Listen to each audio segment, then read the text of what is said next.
Prophet Ian Ndlovu vadisappointa ruzhinji rweZimbabwe pamwechete nemacongregants avo mushure mekutora gift yavakapiwa naSir Wicknell. Vanozikamwa zvikuru nekumira pachokwadi, asi apa vakambogara wiki rese vasati vaenda kunotora mota dzavo. Vanhu ndobva vatotanga kuti aiwa, inini ndinorega chechi kana prophet vangu vakatora mota. Hezvi zvaendwa, vabva vaenda ndokunotora gift yacho inoti 2 cars worth 280k.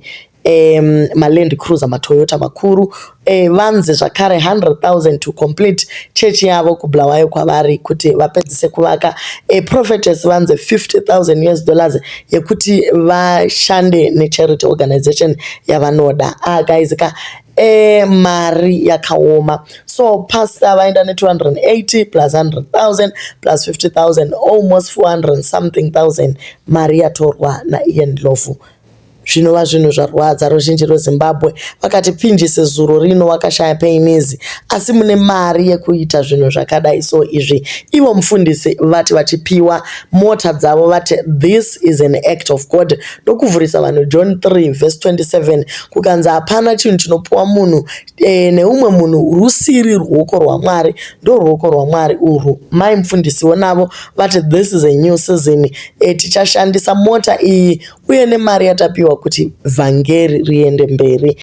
Chokwadi chaisitaurwa naprofeti ava chabva changokandwa mubhini nekuti varatidza kuti havasi kumira neruzhinji rweZimbabwe. So Jeffius Mateka akambonyora tsamba akati, Dear Dr. Ian Ndlovu, as a respected figure in Zimbabwe, known for your prophetic gift and commitment to truth, I urge you to reflect on the temptations faced by Jesus in Matthew 4.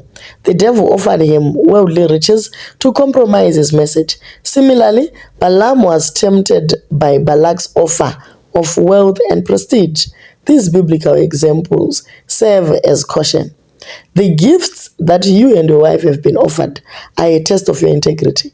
Your reputation as an honorable man is at stake. Consider the impact of accepting these gifts on your relationship and the trust placed in you. If you accept these gifts, it won't just hurt your reputation. Other prophets in Zimbabwe might also lose credibility because people will think they can be easily bribed. This could make the whole prophetic community look bad. Your character is not for sale, and your influence extends far beyond material possessions. So ndo tsamba iri kubva kuna mukoma Jeffius vakati musatore chinhu ichi. But vamwewo ndo vakati aiwa, imimika, just accept the gift, then sell it, then donate and help the poor, like what Christ did. Maprofita enhema ndiwo anobva muimba yaSatani like ivava. Munhu anogamuchira chipo chemari yaanoziva kuti ndeyeumbavha. Sanda anenge achidana zita remusiki, Mwari havade tsvina. Izve kuti we want to praise God for giving us this, using his man of God. Ndo mashoko aIan Ndlovu. Hanzi tikuda kutenda zvataitirwa naSir Wicknell, a man of God. Vashandiswa as a vessel kuti Mwari vatisvitse chipo ichi. Mufundisi vabva vangonzi aiwa, imimi muri Judasi chaiye. Taingofunga kuti Judasi maybe munhu akaipa, but anyway, Judasi chaiye waisekerera. Thomas Mapfumo has proved to be a true prophet, a gospel musician and a righteous singer than Dorcas Moyo, Ian Ndlovu, Charles Charamba, Mechanic Manyeruke. Ndiye ega akaita openly rebuke Wicked Wicknell Chivayo for offering him $350,000 cash, car, house, but Mapfumo rejected the offer and rebuked Chivayo as a corrupt attention seeker who has no direction and is looting state funds meant to help Zimbabweans. Dr. Mukanya vakati iwa havazvipindi zvese zviri kuitika izvi. He had no kind words for the looting in a video yaakatotumira Chivayo akamuti, you are a small boy who thinks he is special. Mukanya akatoseka at the car offers, telling Chivayo to stop corruption.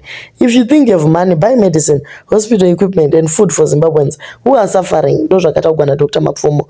Charles Charamba, a ZANU-PF victim, was a beneficiary of the donated loot.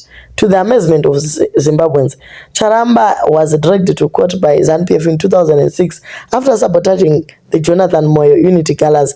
Asi nhasi ndivo vakumira neZANU-PF. Guys, maybe vari kuona secompensation. Concerning gifts and without judging anyone, Christians must discern the source by considering whether the gift comes from a source that honors God. If the gift's origin is questionable, it may be wise to decline it. The current case is a classic example of the questionable source, with the recent evidence coming from South African Financial Intelligence Center confirming that Wikineo Chivayo is enjoying proceeds of crime. It is also fundamental to understand and evaluate the intentions of the giver. If the gift is given with strings attached or to manipulate, then it's best not to accept it. Above all, gifts received should reflect God's nature and not put him in a false light. Even kuchivanhu toti kudziya moto wembavha newewo unenge watongowa mbavha.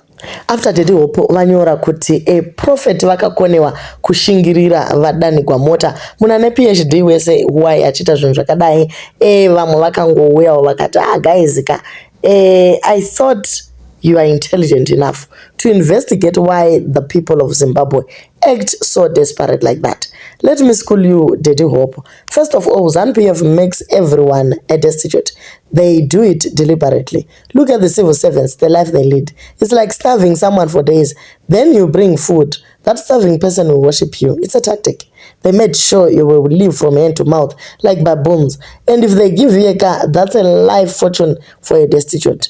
You will worship them and your followers. Look, every Zimbabwean destitute is worshipping Wikineo and ZANU-PF because of cars. They don't want to, but ndozviri kutoitika. So guys, why buying cars for people who can afford them? Isusu tisina pennies. Asi mari yacho ine mhiko here nhai vedu we yekuti unongotenga mota chete. All these people who are receiving these cars are sick in the head. They have zero morals. And vamwe vacharombeswa nadzo mota idzi. This world that we are living in is not normal at all. Pane madzimai ari kuzvarira pa floor, vanhu vari kushaya tsono chaiyo yekusonewa wavhurwa mastitch. Asi mari yenyika ichipiwa vana profeti vanotora mari dzetithe neoffering. Kana iri mari yenyika, maybe hapana hapo chakashata kupiwa mota yacho. Handiti mota dzacho dziri kutengwa nemari yedu maZimbabwean. Saka ukapiwa mota tora, as long as you are Zimbabwean, mari yaWikineo ndeyako.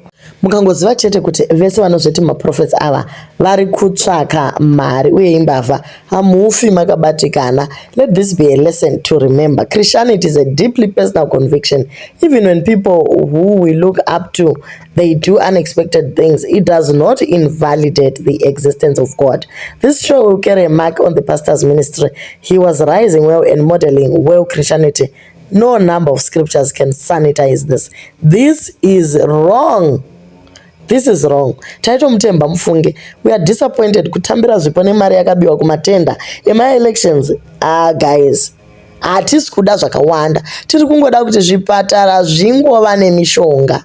But anyway, Zimbabwe is Zimbabwe. Inotirwadza zvakanyanya. Ndosika Daddy Hope vakangoti kumayuti, torai mapassport mutize nyika iyi. Nekuti we are going nowhere. Vanhu vakabatwa kuti dzvi. Zimbabweans, we are being mocked in broad daylight. Pastors and so-called leaders are queuing up like beggars to collect luxury cars bought with stolen public funds. Money meant for hospitals where babies die without incubators, where there's no oxygen, where our mothers bleed to death in labor because there are no basic supplies. Wikineo is not a philanthropist. He is a front for looting. Every car he gives out is a coffin for the poor. And yet, instead of outrage, we celebrate these criminals and their puppets. Are we a nation of fools? When did we start clapping hands for thieves while we bury our loved ones in broken, underfunded hospitals? Havasi vese vanoti Mwari vachaona umambo hwekudenga. Vashoma ndivo vachasangana negwayana. Our situation in Zimbabwe is duplicate of how God put to test his people. People were tested with what they love most, and they could not stand the test of time. God is wonderful. Zimbabweans have learned a lot. Only time will tell. Zvakambotaurwa zviya kuti mari idzi dzinoda kugezeswa. Ndo laundry business. Mukati anongonzi Victor uyu ibusiness rake here kana kuti itongoriwo shopu yaWikineo wacho. Sei magifts aya asingapiwe, zvirema kwatairo zichiri, mahospitals asina kana mapirizi, zvikoro zvakafa, mapenzi pamuti murefu, nherera neshirikadzi, disadvantaged children, chembere dzisina kana chekudya, vana vasiri kuenda kuchikoro, maindustries akavharwa aya, maroads ane makuva emapoto, macommunities asina mvura, kupa mauniversity leavers vari kutengesa madomasi mutown, machurches ari kupindira pasi pemiti, young singers vasina pekutangira, maZANU-PF youth anoenda kuchechi kumichato nehembe yepate, vamwe vakatoenda kurufuku vakapfeka zvit-shirt zvakaiboisa mudhara. Haisi nhamo here iyoyi senyika? So iye Ndlovu adisappointa vanhu zvakanyanyisa ende vanhu havasi kufara. But anyway guys, ndiani asingadi mota, ndiani asingadi kufamba gere, angagara nadzo mota idzi. Do leave your comments on what you think about nyaya iyi Ndlovu iyi.